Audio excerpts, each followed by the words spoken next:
ఓం సమర్థ సద్గురు సాయినాథాయ నమః. శ్రీ సాయి లీలామృతం అధ్యాయం 25. వి సుందర్ 1926లో బొంబాయిలో సాయి గురించి విని షిరిడి దర్శించాలి అనుకున్నాడు. కానీ వీలు పడలేదు. మార్చి 1948లో ఒక మిత్రునితో కలిసి బద్రీనాథ్కు బయలుదేరబోతుంటే ఆ మిత్రునికి టెలిగ్రామ్ వచ్చి అకస్మాత్తుగా అతని యాత్ర నిలిచిపోయింది.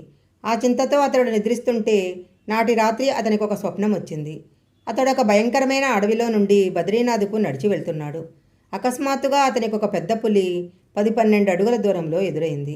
అప్పుడు అతడు భయంతో సాయి బద్రీనాథ్ అనే నామం స్మరిస్తుంటే ఆ పులి అతి చిన్నదై పారిపోయింది. వెంటనే సాయిని పోలిన ఒక వృద్ధుడు ప్రత్యక్షమై, సాయి వేరు బద్రీనాథుడు వేరు అనుకున్నావా? ఇద్దరూ ఒకటే.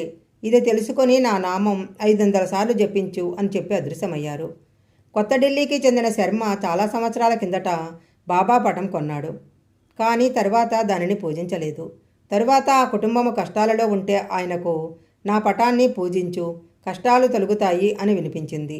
బాబా గురించి ఏమీ తెలియకపోయినా అప్పటినుంచి ఆయన బాబాను పూజించసాగాడు. కానీ ఆయన భార్యకు మాత్రము మన దేవతలను వదిలి ఆ ఫకీరును పూజించడం ఇష్టం లేక హనుమంతునే పూజించేది. ఒక రాత్రి ఆమెకు స్వప్నంలో హనుమంతుడు దర్శనమిచ్చాడు. కానీ ఆయన ముఖం మాత్రము సాయిబాబాదే.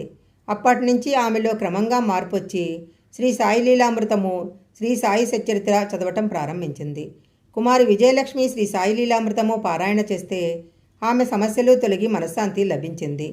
తన భక్తికి ఆటంకపరచని వ్యక్తితో తనకు వివాహము కావాలని ఆమె బాబాను ప్రార్థిస్తే ఆమెకు 1986లో ఒక డాక్టర్తో వివాహమైంది. అతడు ఆర్య సమాజానికి చెందటం వలన అతనికి మూర్తి పూజలో నమ్మకం లేదు. ఆమె తృప్తి కోసం బాబాకు అగరొత్తి పెట్టిన ఓంకారం ఒక్కటే ధ్యానింపదగినది అనేవాడు.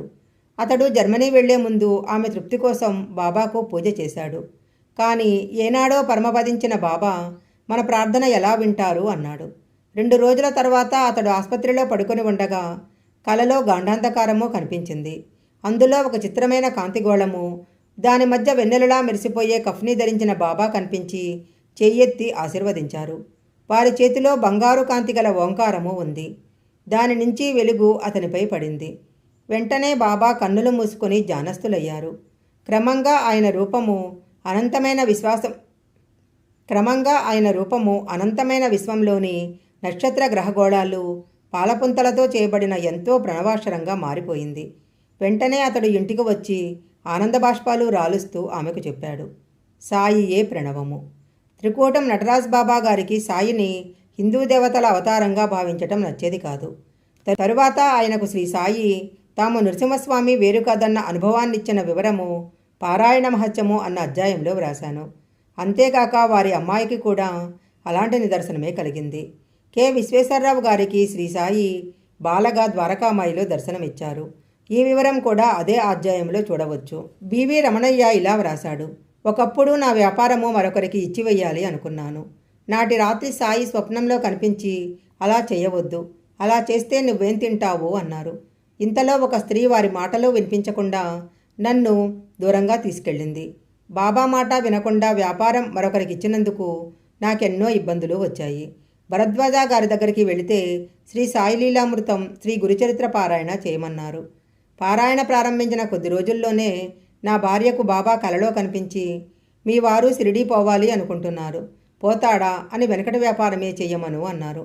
మొదట అందుకు ఆఫీసరు అంగీకరించలేదు. కానీ మర్నాడే అతడు మనసు మార్చుకొని అనుమతిచ్చాడు. మేము వెంటనే నవంబర్ 12, 1987న షిరిడీ బయలుదేరి వెళ్ళాము. తుఫాను వలన రైళ్లన్నీ రద్దయ్యాయి.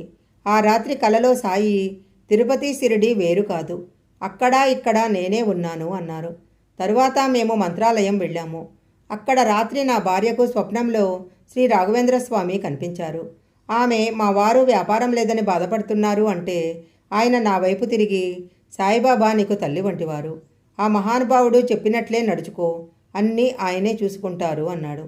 తర్వాత షిరిడీలో 3 రోజులుండి ఇల్లు చేరాము.